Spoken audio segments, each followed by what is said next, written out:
Glória a Jesus. Aleluia, Pai. Louvado seja Deus. Saúdo a todos na paz do Senhor Jesus. Irmãos, vamos dar continuidade na nossa meditação na Santa Palavra de Deus. Nós estamos meditando hoje no livro de 2 Coríntios, no capítulo de número 3. Vamos fazer a leitura do capítulo completo, mas vamos meditar a partir do versículo de número 8, que foi onde nós interrompemos ontem, né? Ao fecharmos a nossa meditação de ontem, tá certo, irmãos? Tá?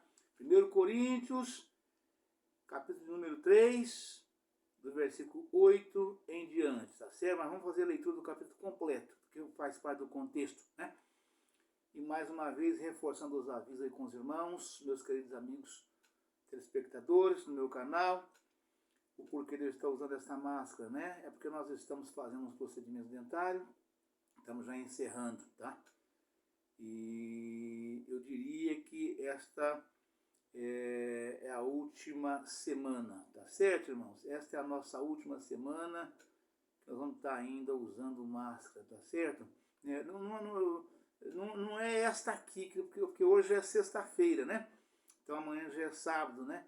Então, de modo que eu diria que é os últimos 7 dias, né? De semana nesse sentido, porque a semana tem 7 dias, né?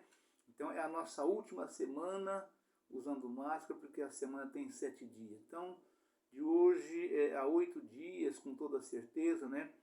Em nome do Senhor Jesus, eu estarei já voltando a minha comunicação com os irmãos, de modo geral, né? Sem estar usando máscara nas nossas gravações, tá certo? Tá?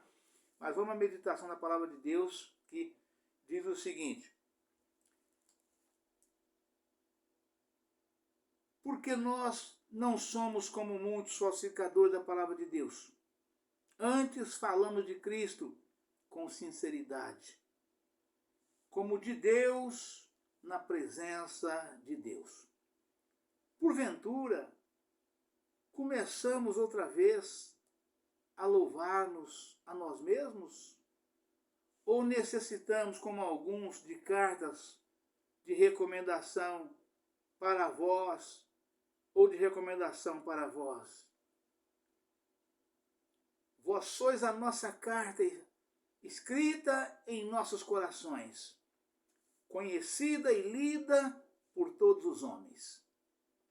Porque já é manifesto que vós sois a carta de Cristo, ministrada por nós e escrita, não com tinta, mas com o Espírito do Deus vivo. Não em tábuas de pedra, mas nas tábuas de carne do coração. E é por Cristo que temos tal confiança em Deus.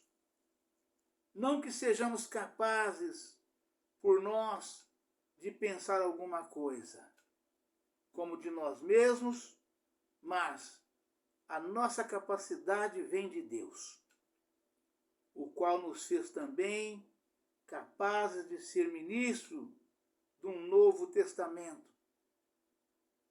Não da letra, mas do Espírito, porque a letra mata e o Espírito vivifica.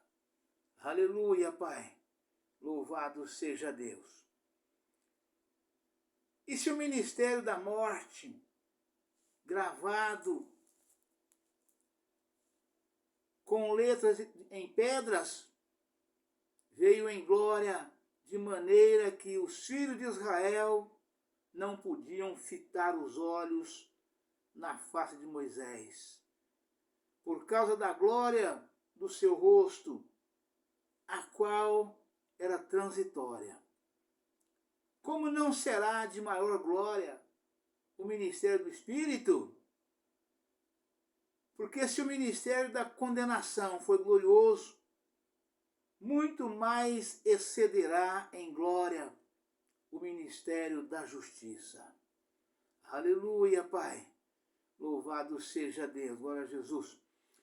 Porque também o que foi glorificado nesta parte não foi glorificado por causa desta excelente glória. Porque se o que era transitório foi para a glória, muito mais é em glória o que permanece.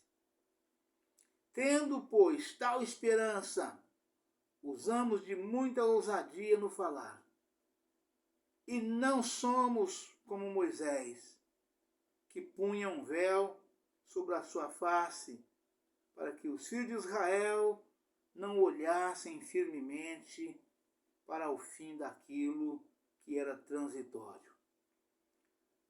Mas os seus sentidos foram endurecidos, porque até hoje o mesmo véu está por levantar na lição do Velho Testamento, o qual foi por Cristo abolido. E até hoje, quando é lido Moisés, o véu está posto sobre o coração deles. Mas quando se converterem ao Senhor, então o véu se tirará.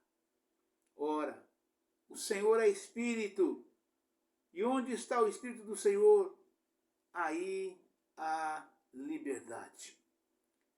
Mas todos nós, com cara descoberta, refletindo como um espelho a glória do Senhor, somos transformados de glória em glória na mesma imagem, como pelo Espírito do Senhor. Aleluia, Pai. Louvado seja Deus. Glória a Jesus. Aleluia, Pai. Irmãos, vamos entrar já nas referências, né? A partir do versículo de número 8, que diz o seguinte: como não será de maior glória o ministério do Espírito? Do 8 até ao 16. Como não será de maior glória o ministério do Espírito? Porque se o ministério da condenação foi glorioso, muito mais excederá em glória o ministério da justiça. Porque também o que foi glorificado nesta parte não foi glorificado por causa desta excelente glória. Porque se o que era transitório foi para a glória, muito mais é em glória o que permanece.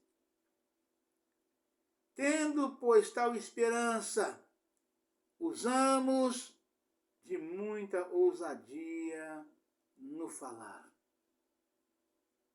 E não somos como Moisés, que punha um véu sobre a sua face, para que os filhos de Israel não olhassem firmemente para o fim daquilo que era transitório.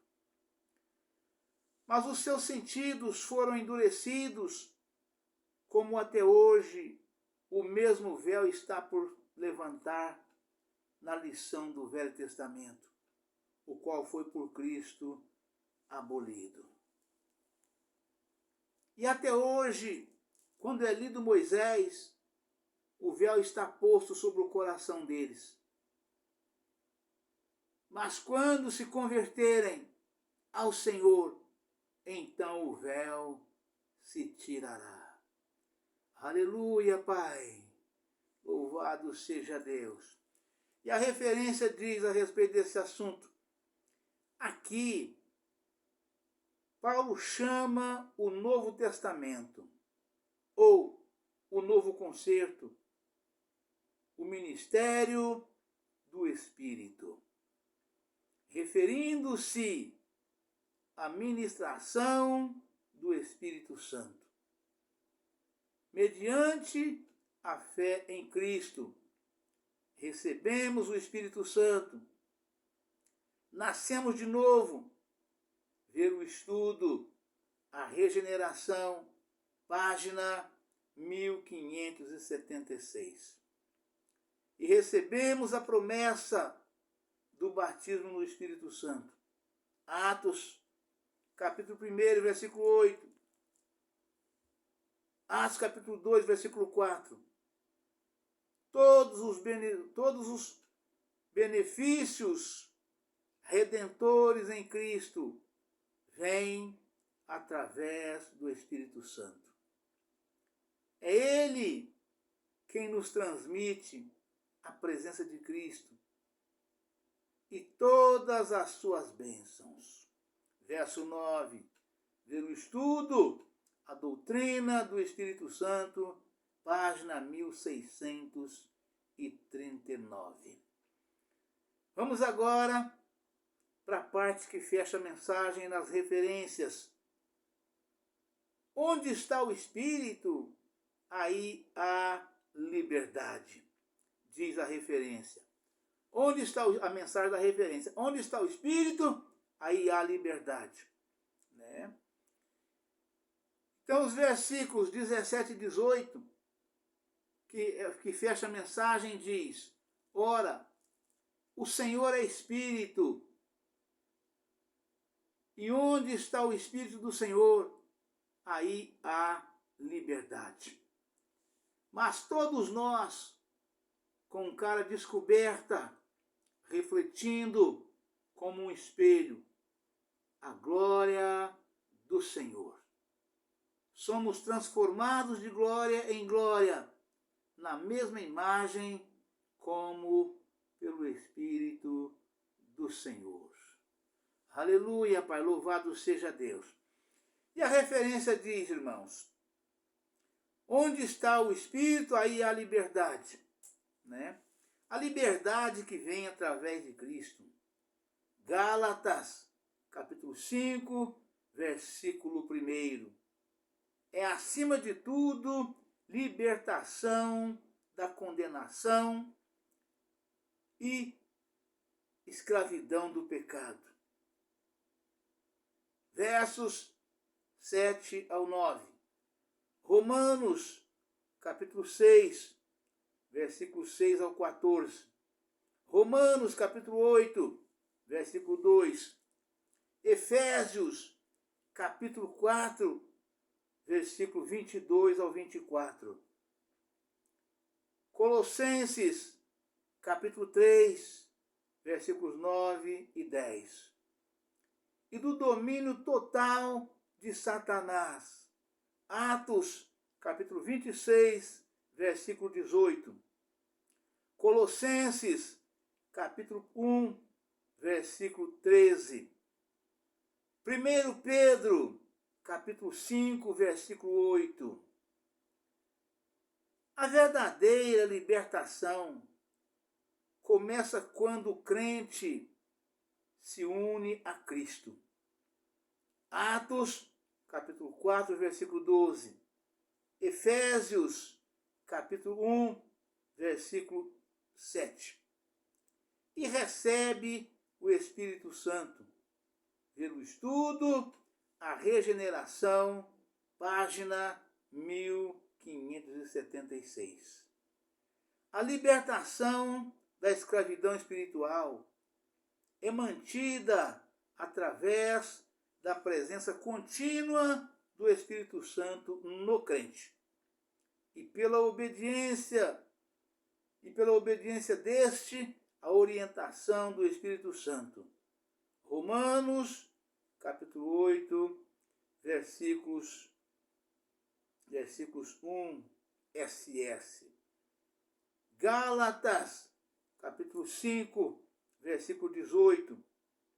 Confira em João, capítulo 15, versículos 1 ao 11. Aleluia, Pai, louvado seja Deus. A liberdade proporcionada por Cristo não é uma liberdade para o crente fazer o que quer. 1 Colossenses, capítulo 10, versículo 23 e 24. Mas para fazer o que deve. Romanos, capítulo 6, versículo 18 ao 23. A liberdade espiritual nunca deve ser usada como pretexto para o mal, nem como justificativa para conflito. Tiago, capítulo 4, versículo 1 e 2. Vamos repetir essa nota final aqui. A liberdade espiritual nunca deve ser usada como pretexto para o mal, nem como justificativa para conflito. Tiago, capítulo 4, versículos 1 e 2. 1 Pedro, capítulo 2, versículo 16 ao 25. A liberdade cristã deixa o crente livre para servir a Deus. 1 Tessalonicenses, capítulo 1, versículo 9. E ao próximo, 1 Colossenses, capítulo 9, versículo 19. Segundo a justiça, Romanos, capítulo 6, versículo 18, SS. Agora somos servos de Cristo. 1 Coríntios, capítulo 7, versículo 22. Romanos, capítulo 1, capítulo 1, versículo 1. Filipenses, capítulo 1, versículo 1. Vivendo para agradar a Deus pela graça. Romanos, capítulo 5, versículo 21. Romanos, capítulo 6, versículos 6 ao 10. Aleluia, Pai. Louvado seja Deus. Vamos repetir esse último versículo aqui. Vivendo para agradar a Deus pela graça. Romanos capítulo 5, versículo 21. Romanos capítulo 6, versículos 10 ao 13. 3,18, né? O Deus deste século, o melhor, refletindo a glória do Senhor. Segundo Coríntios, capítulo 3, versículo 3, versículo 18. Segundo Coríntios, capítulo 3, versículo 18. Mas todos nós, com cara descoberta, refletindo como um espelho a glória do Senhor, somos transformados de glória em glória, na mesma imagem, como pelo Espírito do Senhor. E a referência diz, significa, refletindo de glória em glória, pelo Espírito, a glória do Senhor. Significa experimentar sua presença, o seu amor, a sua justiça e o seu poder através da oração e do Espírito Santo, quando permanecemos nele e na sua palavra. Isto resulta em sermos transformados à sua semelhança. 2 Coríntios capítulo 4, versículo 6. Confira em Colossenses, capítulo 1, versículo 15. Hebreus, capítulo 1, versículo 3. Na presente era, essa transformação é progressiva e parcial. Quando, porém, Cristo voltar, nós o contemplaremos face a face. E a nossa transformação será completa. 1 João, capítulo 3, versículo 2. Apocalipse, capítulo 22, versículo 4. Vamos repetir essa última referência aqui. Na presente era, essa transformação é progressiva e parcial. Quando, porém, Cristo voltar, nós o contemplaremos face a face, e a nossa transformação será completa. 1 João, capítulo 3, versículo 2. Apocalipse, capítulo 22, versículo 4. Amém, irmãos? Aleluia, Pai. Louvado seja Deus. Deus abençoe a todos. Um forte abraço. Amanhã estaremos de volta com uma nova mensagem. Fiquem todos na paz do Senhor Jesus. Amém? Aleluia, Pai. Louvado seja Deus.